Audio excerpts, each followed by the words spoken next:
The member for Koroit. Like the speaker before me, I don't fear much at all apart from the fact that this reform will actually do good for Victorians. I'm really proud to be standing here and speaking to this bill that is before us because I know that it will help many, many Victorians. Gambling harms too many families, and I've seen the effects of gambling firsthand. It's awful and it ruins families, and that's the reality. In my electorate, Koroit, we have 5.66 poker machines per 1,000 adults. Koroit is the #1 for pokie expenditure in the state. Literally $350,000 is spent in Koroit per day on poker machines. We need to reduce gambling harm, and I'm pleased to support this bill because I know what it is hoping to achieve. Now, the Shadow Minister for Casino Gambling and Liquor Regulation in his remarks has questioned why the casino is different. Well, the answer is quite simple. Unlike in pubs and clubs, there are limits on the time that a patron can play before taking a break. The Code of Conduct requires that patrons of the casino must take a break in play. A patron of a casino cannot play for more than 36 hours a week. A patron of a casino cannot play for more than 12 hours a day. And a patron of a casino cannot play for more than 3 hours without a 15-minute break. These rules do not apply for pubs and clubs, so I hope that the former member is listening to that. Secondly, from December of this year, mandatory pre-commitment and carded will be implemented on poker machines in the casino. This means that if a patron wishes to play a machine, they must set the amount which they are willing to lose. This also does not apply to pubs and clubs. Thirdly, the casino is subject to extraordinary levels of regulatory oversight.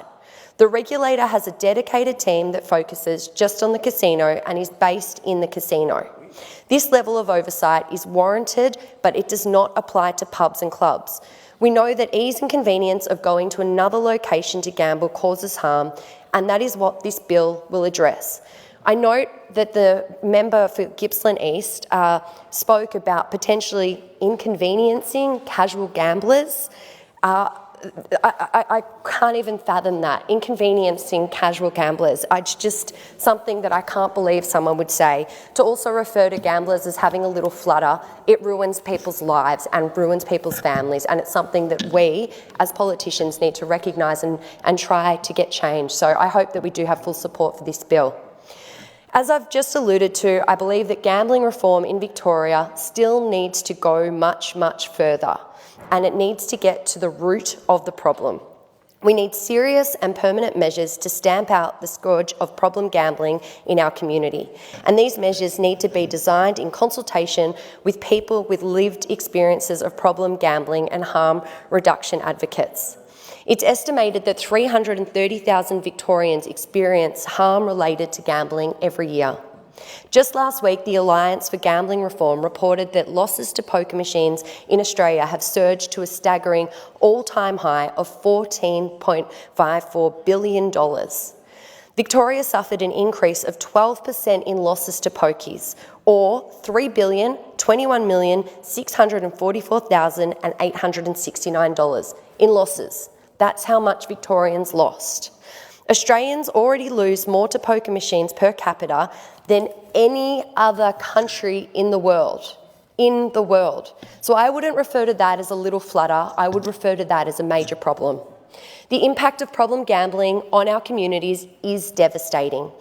It steams way beyond financial loss. It leads to family violence and to family breakdown, mental and physical health issues, as well as alcohol and substance abuse. We have known this for decades, but we haven't done much about it. This bill is addressing the issues and doing something now. Recent research suggests that gambling could be responsible for up to 20% of suicides in Australia. As I have said in this place before and alluded to earlier, in my seat of Koroit, Brimbank LGA suffered the worst total losses to electronic gaming machines out of any LGA in Victoria in 21 to 22 financial year, with $128 million lost, while Melton LGA in Koroit ranked number 16 of total losses with $68 million lost to pokies. This is something that the member for Melton and I have discussed on a number of occasions, and it's not okay. Change needs to be made. We believe that urgent reform to tackle problem gambling needs to continue to go much further, and it needs to happen in the lifetime of this Victorian Labor government. In saying that, legislation like Gambling Legislation Amendment Bill, which is before us today, is making a good start.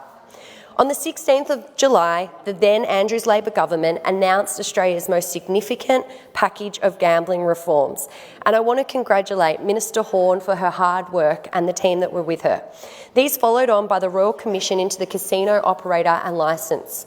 These reforms, which are being carried out by the now Allan Labor government, will improve the protections afforded to all Victorians that gamble, with a specific focus on helping those who experience harm. The bill delivers on the first of these reforms. This legislation will make sure that all poker machines outside of the casino are shut off between 4 a.m. and 10 a.m. Up until now, venues have had to close their gaming rooms for 4 hours, but it's been up to them to choose when those hours are. This has led to venues staggering their opening hours to provide 24-hour access to gambling in pubs and clubs. This opportunistic behaviour is widespread, and I proudly sit on the Victorian, the VRGF, Responsible Gambling Forum, and I've heard firsthand from people who have actually hopped from club to club. It's not okay. Across 1/3 of the state, poker machines are available 22 hours of the day or more. The impact of this is felt deeply in our suburbs and especially in my electorate of Cooroy. We know from data which has been collected by the Victorian Gambling and Casino Control Commission, the VGCCC, that when venues stagger their opening hours, patrons move to nearby venues to continue gambling, and the research shows that gambling late at night is strongly associated with gambling harm. A mandatory shutdown before 4 a.m. and 10 a.m. will help to give people the opportunity to stop and reassess their gambling. These breaks in play are important, and this is a measure that gambling researchers say will help vulnerable people who are experiencing gambling harm. This bill also makes important changes to stop harmful betting products being offered to Victorians.